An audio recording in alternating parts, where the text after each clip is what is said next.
నమస్తే రమ్మగారు. నమస్తే జయ. రమ్మగారు, బ్రహ్మీ ముహూర్తం అంటాం. హ్మ్. ఆ సమయంలో లెగిసి మనం దైవారాధన చేసినా, లేకుంటే పిల్లలు చదువుకున్నా అసలు లేవటమే చాలా ముఖ్యం. చాలా సందర్భాల్లో మీరు బ్రహ్మీ ముహూర్తంలో లేవటం గురించి మాట్లాడారు కదా. అసలు ఆ ముహూర్తం యొక్క విశిష్టత ఏంటండి? మనకి సూర్యుడితో పాటు కదా మన సైకిల్ వెళ్ళేది. అవును.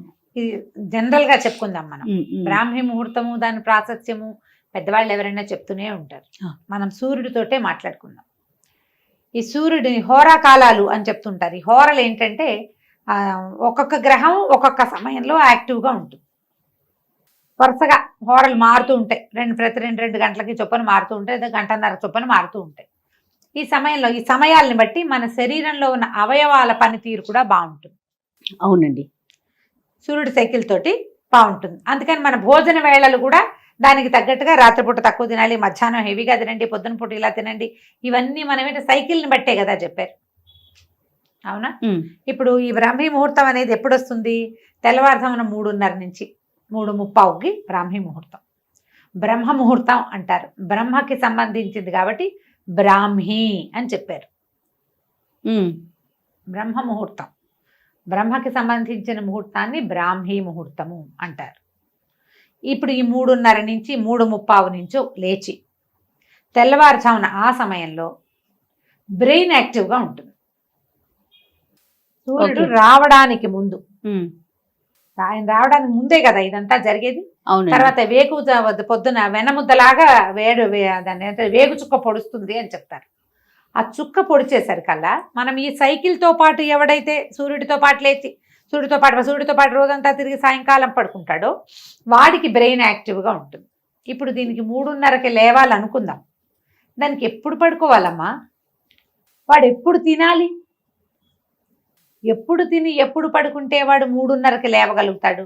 రాత్రి 10 తర్వాత పడుకుని 11 తర్వాత పడుకుని 3 దాకానే పడుకోవాలంటే ఈ 4 గంటల నిద్రే సరిపోయేంత పద్ధతి ఉంటుందా శరీరానికి? అంత దిటవు లేదు మనకి. ఎలా ఉంటుంది? మనం రోజంతా స్ట్రెస్లో గడుపుతాం. అవునండి. ప్రతిరోజంతా స్ట్రెస్సే. మనం రిలాక్స్ అయ్యేది ఎప్పుడు? ఈ స్ట్రెస్ నుంచి గాఢమైన నిద్రలో. ఆ నిద్ర పట్టే సమయం కనీసం 4 గంటలు అతిగాఢ నిద్రుండి 2 గంటలు కనీసం కాస్త విశ్రాంతితో కూడిన నిద్ర ఉండాలి మనకి. 3:30కి లేవాలి అంటే 2:30, 1:30, 12:30, 11:30, 10:30, 9:30, 6 గంటలు. అంటే నువ్వు 9:30కి కనీసం పడుకోవాలి. కనీసం 9:30కి పడుకోవాలంటే దీనికి 3 గంటల ముందు తినాలి సిస్టమ్. 6:30కి అన్నం తింటే 6:30కి డిన్నర్, రాత్రిపూట సప్పర్ అంటాం. పోనీ మనం రాత్రిపూట తినగలిగే ఆహారం 6-6:30కి సూర్యాస్తమయం అవుతూనే తినేసేవనుకో, గూట్లో దీపం నోట్లో ముద్ద. అవును అవును. తిన్నావనుకో, అప్పుడు నువ్వు 9:30కి పడుకోగలవు. ఇప్పుడు ఏ చదువు చదువుకునేవాళ్ళు, ఏ ఉద్యోగం చేసేవాళ్ళు, ఏ వ్యాపారం చేసేవాడు 6:30కే ఇంటికి వచ్చి అన్నం తిని కాసేపు వ్యవహారాలు అవి ఇవి చూసుకుని చదువుకుని ఇల్లు వాకిళ్ళు సవరించుకుని 9:30 పడుకుంటారో చెప్పు? కనీసం 8th 9th క్లాస్కి వచ్చిన పిల్లల వల్ల కూడా కాదు కదా. అవునండి. వాళ్ళకు కూడా ఏవో స్పెషల్ క్లాస్ ఉంటే 7ంటి 10th క్లాస్ పిల్లాడు, మా అబ్బాయి 7ంటికి ఇంటికి వచ్చేవాడు. ఇది వరకు 7.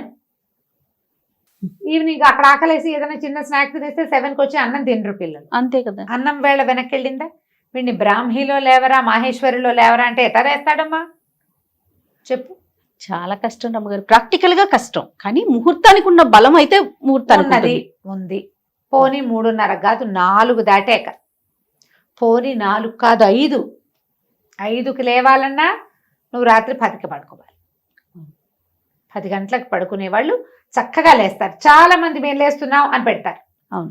నువ్వు చెప్పు, 12ంటికి పడుకుని 3:30కి లేస్తామని చెప్పగలిగే వాళ్ళు ఎంతమంది ఉంటారు? అస్సలు ఉండలేకపోతే. అందులో విద్యార్థులు ఉండరు, ఈ కుర్రాళ్ళు చదువుకునే పెద్ద పిల్లలు ఉండరు, కొత్తగా ఉద్యోగాలు చేసుకునే వాళ్ళు ఉండరు. ఎవరు ఉంటారు? కడు వృద్ధులు, పెద్దవాళ్ళు, ఏ పని లేని వాళ్ళు, పగలు నిద్రపోగలిగే వాళ్ళు. ఇది మెయిన్. నిద్ర తక్కువ ఉన్నా సరిపోయే ధోరణి ఉన్న శరీర ధర్మమే అలాంటిది ఉన్నవాళ్ళు లేస్తారు. యోగులు వీళ్ళు లేవగలుగుతారు. లేని వాళ్ళు ఎవ్వరూ లేవలేరమ్మా. ఈ బ్రాహ్మీ ముహూర్తాన్ని పట్టుకుని బ్రాహ్మీలో లేవాలి అంటే చావకొట్టకూడదు జయ. అది పొరపాటు. మన కాలధర్మాన్ని మనం ఇప్పుడు ఎలా ఉన్నాం దాన్ని బట్టి కదా. ముందువన్నీ మార్చుకోకుండా ఒక పాయింట్ నే పట్టుకొని దాని చుట్టూనే తిరుగుతున్నామేమో అనిపిస్తా ఉంటది ఒక్కొక్కసారి కదరమ్మ గారు. ఇవి ఇట్లా చెప్తారు పెద్దవాళ్ళు ఎవరో, బ్రాహ్మీ ముహూర్తంలో లేస్తే ఎంత అద్భుతంగా ఉంటుందో చెప్తారు. నిజమే, జీవితంలో చాలా మార్పులు వస్తాయి పొద్దున్నే లేవటం వల్ల. నువ్వు పొద్దున్నే లేచి మధ్యాహ్నానికి కూడా నువ్వు ఇదే యాక్టివ్నెస్ తో ఉండగలిగే వాడైతే, అవును, నిద్రపోకుండా ఆ రాత్రి పడుకునే 4-5 గంటల నిద్రే నీకు సరిపోతుందంటే నువ్వు ఇలా 9ంటికే నిద్రపోగలిగే అవకాశం ఉంటుంది. కొంతమంది పడుకుంటున్నారు ఇప్పుడు అట్లా. అది అందరికీ ఎట్లా కుదురుతుంది? ఒక ఇంట్లో కుదురుతుంది, కుదరొద్దండి. వాళ్ళు మేము 7ంటికే అన్నం తినేస్తాం, 9ంటికే నిద్రపోతాం, మేము 6ంటికే తింటామంటారు. అన్నిళ్లలో అది కుదరది, అస్సలు సాధ్యం కాదు. మేము చేయలేం చేయాలి, నేను చెప్తా కదా. అదే అందరికీ సాధ్యం కావచ్చు, చెప్పలేను. అందుకని నాకు చెప్పబుద్ధి కూడా కాదు. నేను లేవట్లేదు, నేను లేవలేను, ఎలా చెప్తాం? 11 గంటల దాకా చదువుకుంటాను నేను. ఇప్పుడు నాలాగా చదువుకునే వాళ్ళు 11కి 11ంటికి నేను ల్యాప్టాప్ ఆపుతుంటే కూడా హలో రమా గారు అని ఒక మెసేజ్ వస్తుంది నాకు. నిజంగా అవును, ఇలా రావా? నా అంతటి నేను ఎవరికి మెసేజ్ పెట్టండి, అది మాత్రం చేస్తా. పొరపాటు కూడా రాత్రి 9 గంటలకు నేను ఎవరికి హలో కూడా అన్నా. వాళ్ళే చేస్తే ఇంకా నాకు తప్పదు. అందరూ ఇప్పుడు నా బొట్టి వాళ్లే ఉన్నారు కదా.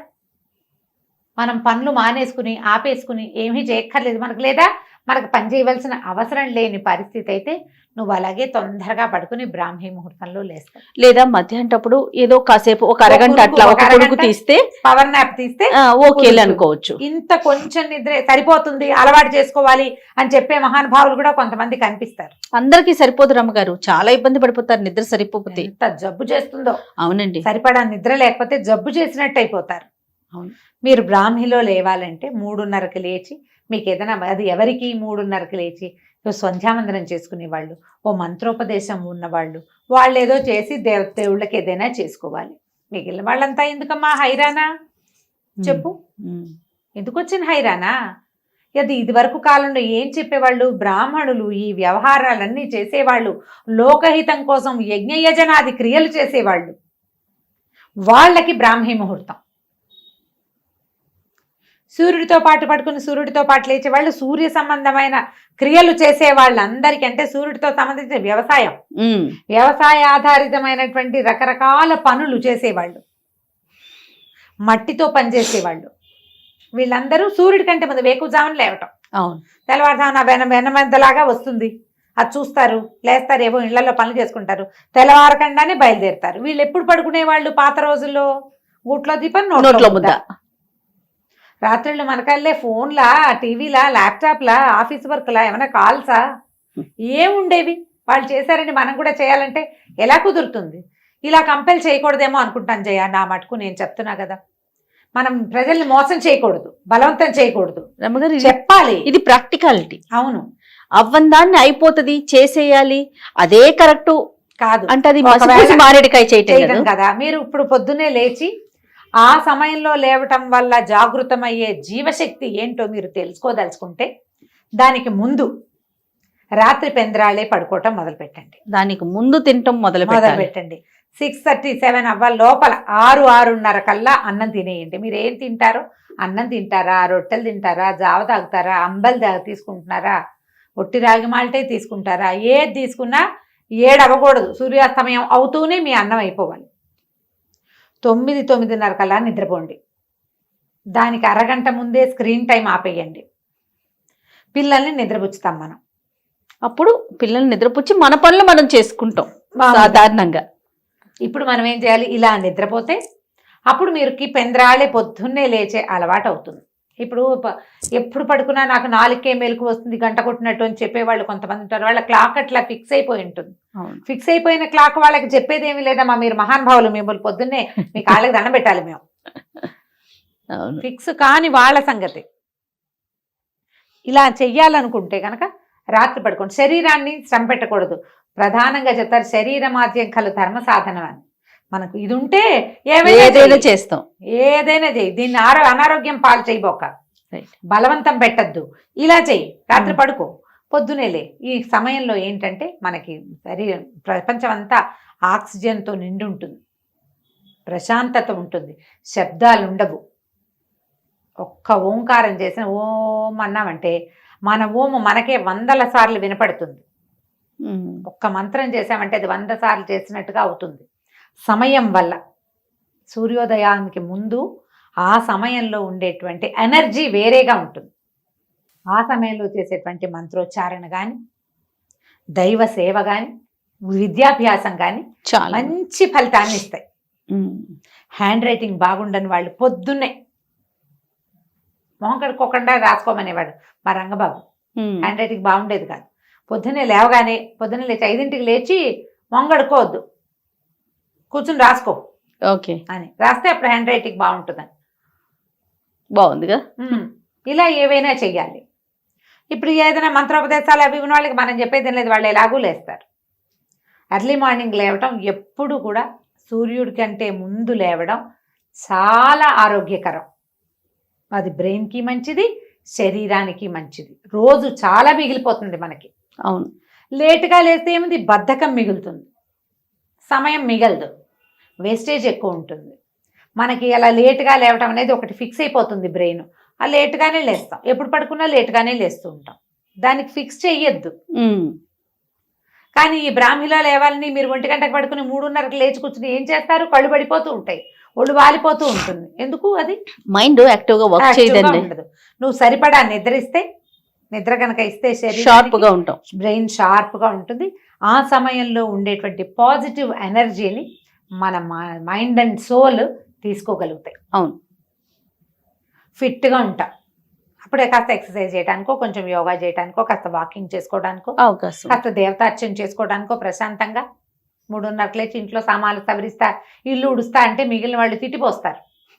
అదో బాధగా ఉంటుంది. అందరినీ లేపు కూర్చోబెట్టాలంటే వీళ్ళందరినీ రాత్రి 9కే పడుకోబెట్టాలి.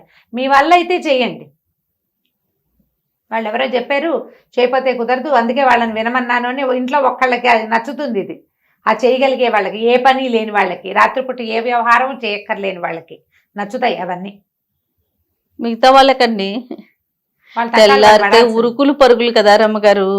అవునా? పిల్లలతో ఇంట్లో మనం ఎంతెంత ఉరుకులు పెట్టాలి, ఎంతెంత పరుగు పెట్టాలి, ఎన్నెన్ని పనులుంటాయి. బ్రాహ్మీ ముహూర్తంలో లేవాల్సిందే నేను చెప్పేస్తాను అనుకున్నావా జయ? నువ్వు? నేను అనుకోలేదు రమ్మగారు, నాకు తెలుసు మీ గురించి. లేవండమ్మా, అవకాశం ఉన్నప్పుడు. ఇప్పుడు పండగలు అప్పుడు తెల్లవారుజామునే లేస్తాం. అవును. పొద్దునే తలంట్లు పోసుకోవటానికి, పూజ అది ఏర్పాటు చేసుకోవటానికి. ఇదే మనం అలవాటు చేసుకుంటే భలే బాగుంటుంది అని అనిపిస్తుంది. అది ఎప్పుడన్నా ఒకసారి లేస్తాం కాబట్టి. ఇప్పుడు మనం రోజు చేయాలంటే నేను చెప్పే కదా, లివింగ్ స్టైల్ మార్చుకోండి, మంచిది, సంతోషం, చక్కగా కుదురుతుంది. ఆ సమయాన్ని పూర్తి పాజిటివ్ ఎనర్జీని మీరు ఆస్వాదించవచ్చు, అనుభవించవచ్చు, బాగుంటుంది. చూద్దాం అసలు ఎలాంటి కామెంట్స్ పెడతారు, ఏంటి రమ్మగారు ఇలా చెప్పారు అని పెడతారో, లేదు చాలా కరెక్ట్ గా చెప్పారు రమ్మగారు, మేము కూడా మీతో ఏకీభవిస్తున్నాం అంటారు. నేను నా ఉద్దేశం చెప్పానమ్మా, చూద్దాం. అంతే. రైట్ రమ్మగారు, నమస్తే. నమస్తే.